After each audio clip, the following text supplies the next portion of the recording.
저는 엄마라는 단어가 되게 어려워요. 왜? 할머니를 더 잘했기 때문에 어린 시절은 되게 힘들었어요.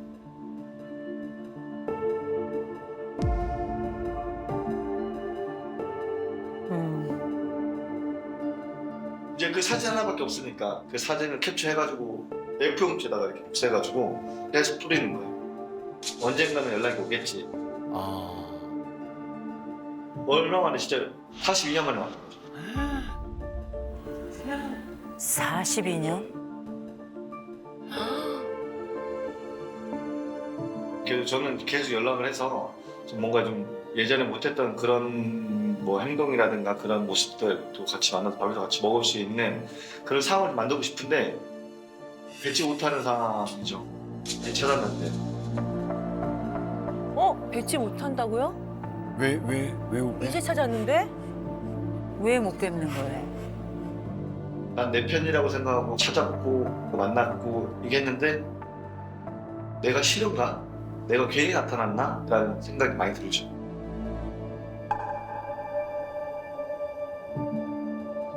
저는 대전에서 수산물을 하면서 트로트 가수로 활동하고 있는 김대성이라고 합니다. 네네. 안녕하세요. 저는 김대성 씨 8년 동안 누나로서 옆에 상담을 많이 들어주고 있는 상담가. 동네 누나입니다. 동네 누나. 아, 근데 제가 지금 이렇게 두 분을 좀 뵀는데 42년 만이라고 하는 건 42년 전에 헤어졌다는 걸까요? 아예 엄마 얼굴을 못 본 거죠. 아예요? 네. 못 보고. 네, 제가 알기로는 제가 이제 태어나서 할머니가 얘를 키우지 마라. 그냥 키우지 말고 너는 집으로 와야 된다. 그리고 집으로 모셔갔고 저는 친할머니 집에서 이제 자란 거죠. 아니, 왜 할머니가 애를 키우지 말라고 해요? 제가 듣기로는 네. 이제 서로 두 분이 좋아서 저를 낳은 게 아니고 아버지가 어떻게 해서 이렇게 저를 가졌다고 이렇게 말씀하시더라고요. 그러니까 어린 나이에 저를 16살인가 아마 그때 어머니가요, 16살에. 네.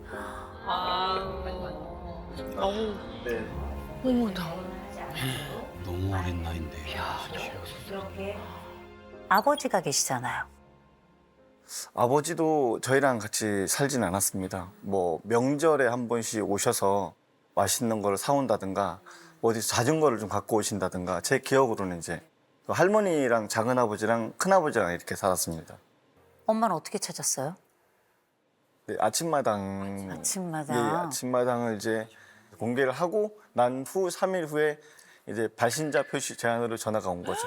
어머. 번호가 뜨지 않는 발신자 제한 표시 왔는데 그게 어머니였어요? 아니 받아볼까 딱 전화 스위치 통화를 딱 눌렀는데 말씀은 안 하시는 거예요.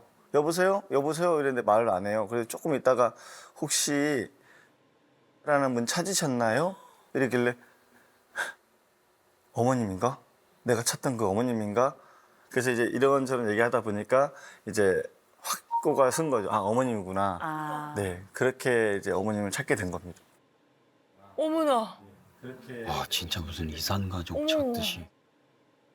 만나셨어요? 네, 딱 한 번 만났습니다. 만났을 땐 무슨 대화를 하셨어요? 뭐 잘 커줘서 고맙다 얘기하셨고, 예.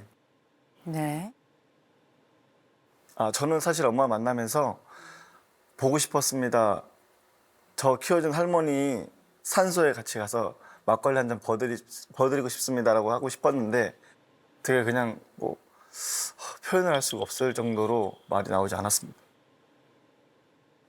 근데 왜 한 번만 만나시고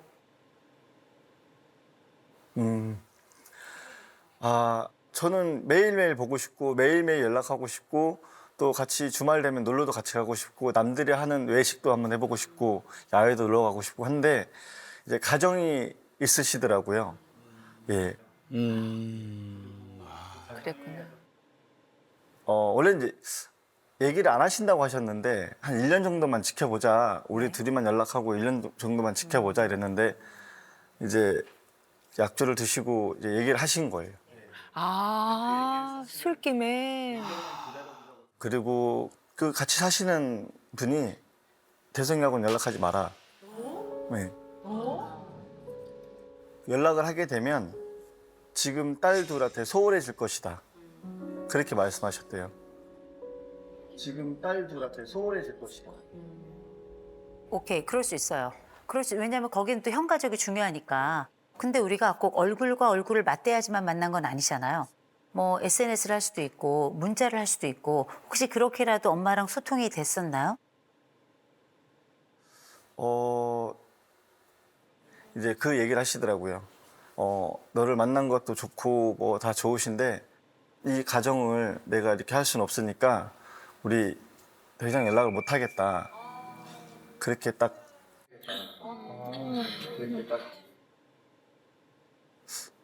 그때 기분은 정말 뭐가 하늘이 무너지는 기분이었죠. 왜냐면 정말 나의 편, 내가 괴롭고 힘들 때 어머니 자 이렇게 오늘 이렇게 힘들었습니다. 이런 얘기를 한번 해보고 싶었는데 그런 얘기도 못하고 그냥 딱 연락 못한다 딱 하시니까 저도 어떻게 뭐 말을 못 하겠더라고요. 어리광을 부리고 싶었나 봐. 그렇지, 그냥 엄마한테 아들이 하는 얘기. 저보다는 지금 현재 그 가정을 더 생각을 하시는 것 같아서 그런 상황을 아니까 그냥 단순하게 뭐 새해 복 많이 받으세요. 오늘 어떻게 건강히 잘 주무셨어요? 근데 처음에는 읽으시더니 지금은 아예 읽지를 않으세요. 아, 어떡해. 현실을 택하신 거죠. 제가 한 달에 한 번씩이라도 뭐 이렇게 문자를 좀 드린다든가 이렇게 해서 직접적으로 만나고는 싶은데 지금 살고 있는 가정이 또 저 때문에 또 더 안 좋아질까 봐 어머님을 이제 여기서 끊어야 되는 건지 아니면 지금처럼 제가 조금 더 뭐 문자를 드리면서 연락을 드리면서 차후에 뭐 외식도 간다든가 이렇게 될 수가 있는 건지 그래서 오늘 궁금해서 여기 왔습니다. 그 사이 아버지 찾아뵀어요? 아니 안 찾아뵙습니다. 아, 그러시구나. 참 이상하죠? 내 아버지는 말입니다.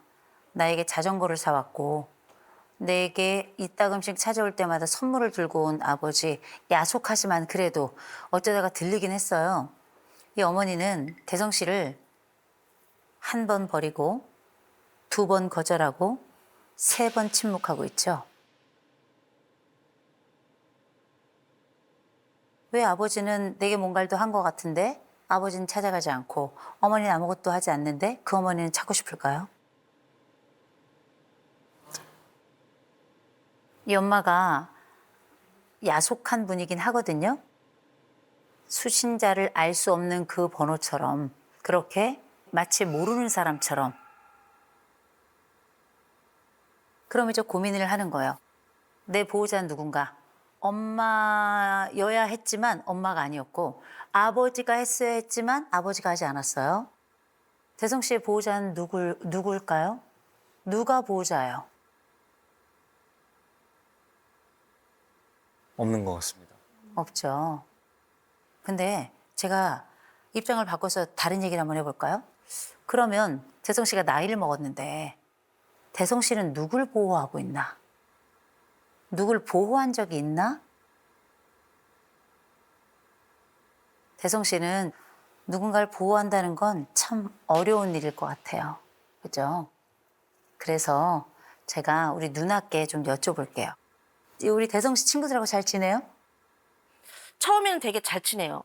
처음에는 정말 뭐 만난 지 뭐 하루밖에 안 되는데도 막 대표님하고서 막 서로 막 대성 씨 막 되게 친해요. 근데 어느 정도 시간이 지나면 그걸 사람에 대한 이제 불만이 또 나와요. 상대방을 좀 이해하기가 좀 힘들다? 그러니까 아니면 자기를 더 챙겨줬으면 하는? 그러니까 예를 들어서 말실수를 했다.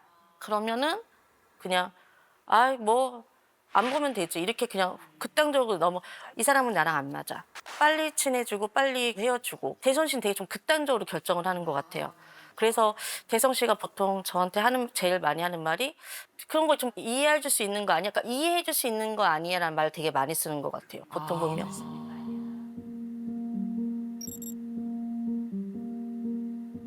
그러니까 인간관계도 문제가 맞아. 생기나 봐. 그렇죠.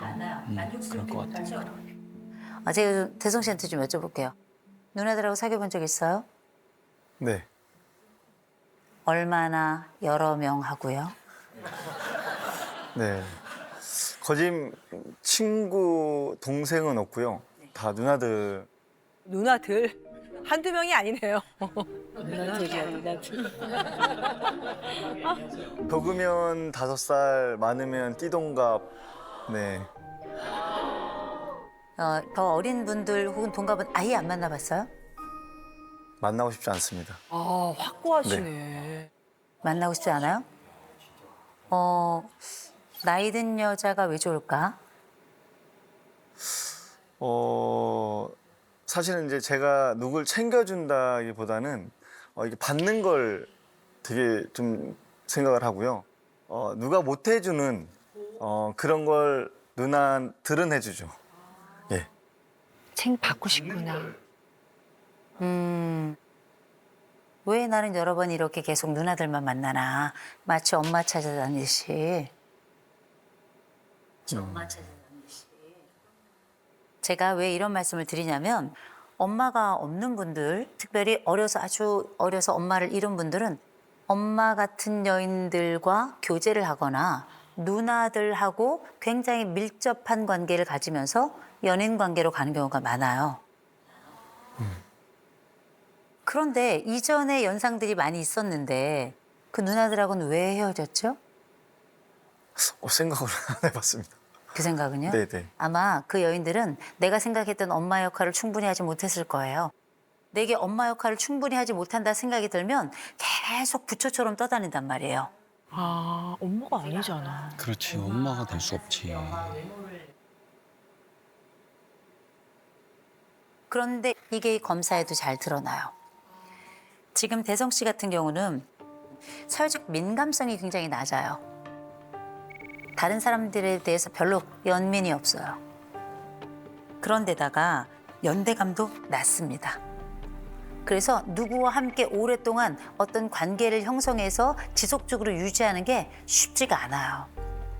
그리고 내가 바라는 여인상은 어떤 사람이냐면 어머니처럼 배려 있는 여성.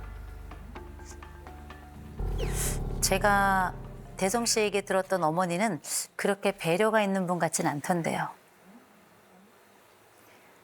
제가 여기서 한 군데 더 짚고 넘어갈 지점은 나의 어머니는 왜 내 생각을 않는가? 문장완성 검사를 통해서 만나본 대성 씨는 항상 두 가지가 늘 충돌해요. 이상과 현실이. 나의 생각과 나의 현실이 늘 충돌하거든요. 이런 사람들은 몇 가지 특징이 있어요. 그 특징이 뭔지 아세요? 현실에 대한 만족을 못해요. 그래서 누굴 만나도 떠돌아다닐 거예요. 그리고 심지어 대성 씨는 여러 항목에서 이 가정과 결혼에 대한 두려움이 가득한 걸로 보인단 말이에요. 그래서 대성 씨는 보호자를 계속 찾아다니는데 보호자 없어요. 왠지 아세요? 보호자들이 보호를 할 수 있는 여건도 되지 않고요. 심지어 대성 씨가 나이가 많아요. 이 정도 나이가 되죠? 내가 나의 보호자가 돼야 돼요. 그리고 내가 다른 사람의 보호자가 될 나이예요. 근데 보세요. 대성 씨가 뭐라고 얘기했냐면 내가 어머니에게 연락 계속할지 말아야 될지 고민이 된다. 엄마에게 연락을 하고 안 하고는 그닥 중요한 게 아닙니다. 내가 내 엄마에게 원했던 건 뭐냐면 내가 옛날에 받지 못했던 그 엄마로서의 사랑 이거 받아보고 싶은 거잖아요. 따뜻한 밥 해서 주세요. 나 잘했다 말해주세요. 어렸을 때 나 못했던 거 해줬으면 좋겠습니다. 원래 이 숙제 하러 가고 싶었던 거잖아요. 엄마가 해줄 것 같진 않죠? 네. 그렇죠? 그러면 우리의 소망은 끝났다. 그래서 말씀드립니다. 엄마 끊지도 말고 그렇다고 붙지도 마세요. 그냥 계세요. 엄마가 찾을 때까지. 그냥 계세요. 계시고 뭐 하시냐면 저는 대성 씨가 직접적으로 보호할 사람을 좀 찾으셔야 될 것 같아요. 내가 보호자가 되면 나를 보호해줄 사람을 찾는 역할은 끝나요. 사람은 나이로 살지 않습니다. 역할로 살아요. 내가 보호자가 되면 더 이상 보호받는 것에 크게 관심이 없습니다. 그러니 연인을 찾으시다면 저는 결혼도 해보셨으면 좋겠어요. 아이도 낳았으면 좋겠어요. 아이의 아빠 역할을 했고요. 내 아내의 남편 역할을 하셨으면 좋겠어요. 그러면 엄마를 영원히 찾아다니는 일은 없을 겁니다. 그러니까 이제 찾아다니는 건 그만하세요. 그리고 자신의 보호자가 되세요.